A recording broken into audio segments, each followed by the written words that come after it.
Hello guys, ndabizi ibi bintu wajyaga wibaza ukibaza ati si ubu mu bahanzi muri iki gihugu cy'u Rwanda bakize cyangwa bafite agatubutse nabaye.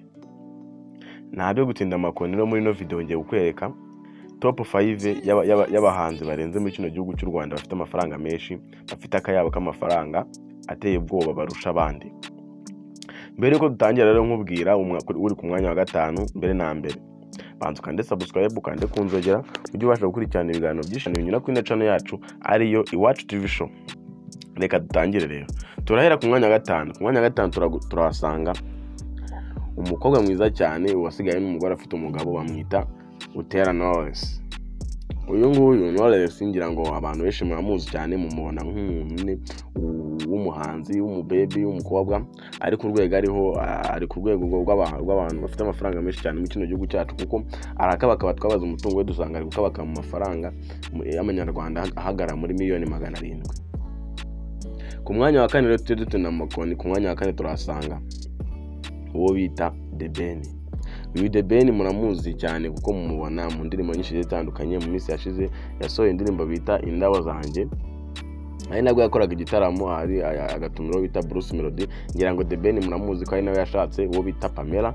Ngira ngo The Ben muramuzi rero ntago nakuriga muvugaho byinshi, gusa icyo nababwira cyo niwe muntu uri ku mwanya wa 4 muri top 5 y'abahanzi bafite amafaranga menshi mu kino gihugu cyacu cy'u Rwanda. Reka dukomeze. Ku mwanya wa 3 turasanga uwo mumenyereye nka Bruce Melody.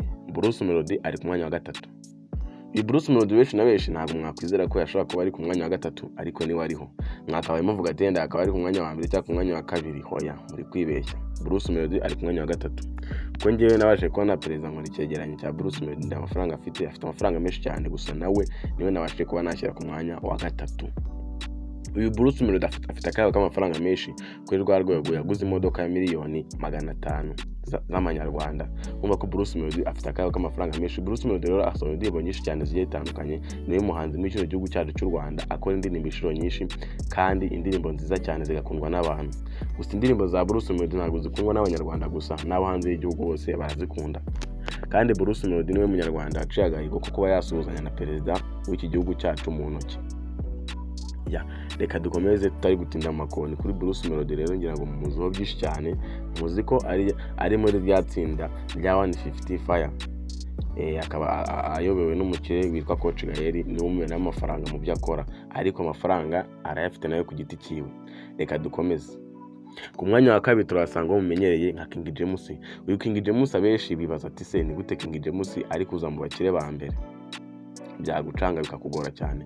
Uyu King James afite iduka rikora amavuta mu mujyano wa Kigali, afite inzu igeretse 5 taje igeretse 5.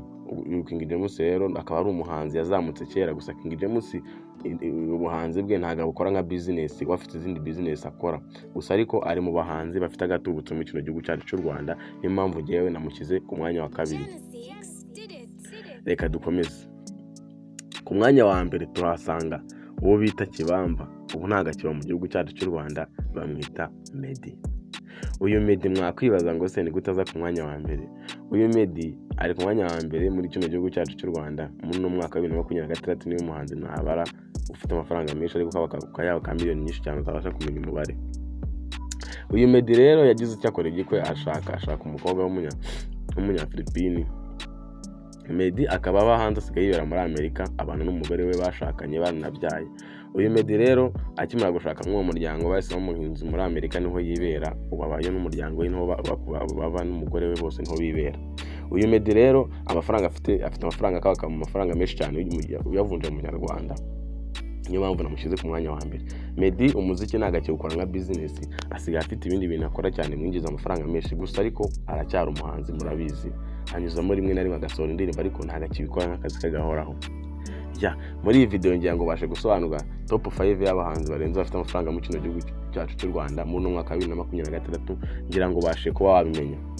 Iyi niyo top rero 5 y'abahanzi barenze muri uno mwaka wa 2026 muri kino gihugu cyacu cy'u Rwanda. Ciao. Ndabakunda cyane, mukomeze mushyigikire, mukande subscribe mu support yanyu, mwandike muri comment ibindi bintu bindi mushaka ko nzabavugiraho mari ku bwanyu nk'umuntu wanyu. Ndabakunda cyane. Ciao.